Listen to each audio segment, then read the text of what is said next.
15 अगस्त 2025 को जब पूरी दिल्ली में पानी बरस रहा था, तब लाल किले से धुआंधार मूसलाधार लगातार झूठ बरस रहा था। जो आदमी दिन रात नेहरू को कोसता है, वो आदमी कह रहा था कि किसी की लकीर छोटी नहीं करनी। जो आदमी ट्रंप के डर से सीज फायर करके देश का सिर झुका देता है, वो आदमी कह रहा था कि हम परमाणु ब्लैकमेलिंग से नहीं झुकेंगे। जिस आदमी के 11 साल के राज में देश बेरोजगारी के भीषण दौर से गुजर रहा है, वो आदमी प्रधानमंत्री विकसित भारत रोजगार योजना के नाम पर फिर से युवाओं को झुंझुना थमाने की कोशिश कर रहा था। जो आदमी 3 काले कानून लाकर देश के हजारों किसानों की जान ले लेता है, जो अपनी नीतियों से रोज इस देश के किसानों की जिंदगी रौंद रहा है, वो आदमी कह रहा था कि किसानों की सुरक्षा और समृद्धि उसकी प्राथमिकता है। पिछले 11 सालों में मोदी ने जो बड़ी घोषणाएं की थी, आइए आज उन पर नजर डालते हैं। मोदी ने 2016 में कहा था कि आने वाले 2022 में जब देश अपनी आजादी की 75वीं वर्षगांठ मना रहा होगा, तो किसानों की आय दोगुनी हो चुकी होगी।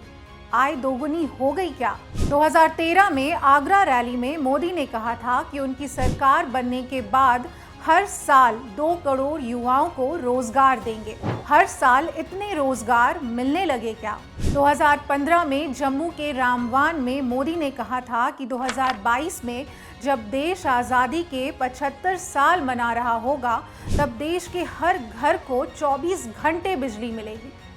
24 घंटे बिजली मिलने लगी क्या? मई 2014 में मोदी ने कहा था कि वो विदेशों से भारत का काला धन वापस लाएंगे।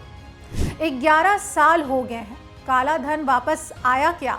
जापानी प्रधानमंत्री शिंजो आबे 2016 में भारत आए थे, तब मोदी सरकार ने 2022 तक बुलेट ट्रेन चलाने की बात की थी। बुलेट ट्रेन चलने लगी क्या?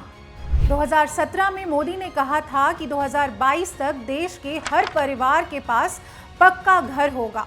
4 करोड़ पक्के मकान बन गए क्या? मई 2018 में मोदी ने देश में 20 नए एम्स बनाने का ऐलान किया था। उससे पहले 2014 से 2018 के बीच के 4 सालों में 14 एम्स बनाने की घोषणा भी की गई थी। आप खुद बताएं कि देश में कितने नए एम्स चल रहे हैं। मोदी सरकार ने 2022 तक तो गंगा को पूरी तरह प्रदूषण मुक्त करने का दावा किया था। गंगा साफ हुई क्या? 2015 में नरेंद्र मोदी ने वादा किया था कि 2022 तक 100 स्मार्ट सिटी बन जाएगी। याद है ना आपको? अब आप अपने दिमाग पर थोड़ा जोर डालकर हमें बताइए कि आज तक कितनी स्मार्ट सिटीज बन चुकी हैं। 25 सितंबर 2014 को मोदी ने भारतीय मैन्युफैक्चरिंग को प्रोत्साहित करने के लिए make in India programme launch किया था। जरा बताइए कि मेक इन इंडिया के तहत कितने नए कारखाने लगे हैं। यहाँ ये बताना भी जरूरी है कि भारत का व्यापार घाटा अपने पीक पर है। पिछले 11 सालों में चीन से आयात बेहताशा ढंग से बढ़ा है। Startup India, stand up India जैसी योजनाओं का तो अब कोई नाम भी नहीं लेता, जबकि 2014 में इन योजनाओं के जरिए ही जनता को सपना दिखाया गया था। $5 ट्रिलियन की इकोनॉमी का जुमला भी पहली बार 2022 के लिए ही बोला गया था। बाद में बदलकर इसे 2025 कर दिया गया। क्या आपको भारत में किसी भी एंगल से बनती हुई दिख रही है $5 ट्रिलियन की इकोनॉमी? ये सरकार झूठी है, मक्कार है। अभी भी वक्त है, संभल जाइए।